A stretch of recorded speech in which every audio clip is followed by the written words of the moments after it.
மதுரையில் எடுத்தா கண்டிப்பாக 10 பிரச்சனைகள் இருக்கு இல்லைன்னு அது சொல்லவே இல்லைங்க. கண்டிப்பா இருக்கு.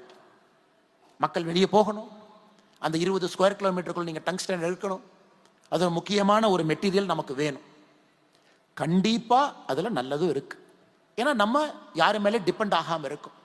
அதுல வேலை வாய்ப்பு இத்தனை பேத்துக்கு வருது. இதுல பிரச்சனையானாலும் இத்தனை பேத்துக்கு வேலை வாய்ப்பு கிடைக்குது.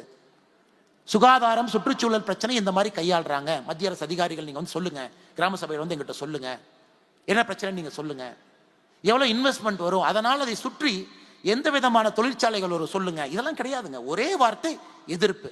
எந்த காரணத்திற்கும் இந்த பகுதியில மத்திய அரசினுடைய டங்ஸ்டன் இந்த கனிமத்தை எடுப்பதற்கான டெண்டர் எந்த காரணத்திற்கும் இங்க வராதுதான். மத்திய அமைச்சர், சுரங்கத்தினுடைய அமைச்சர் திரு கிஷன் ரெட்டி அவர்கள் அவங்களே அறிவிக்க போறாங்க. இங்கே எந்த காரணத்திற்கும் இந்த 4929 ஏக்கர்ல இந்த டங்ஸ்டன் இதற்கான இது வராதுன்னு அவங்க சொல்லுவாங்க.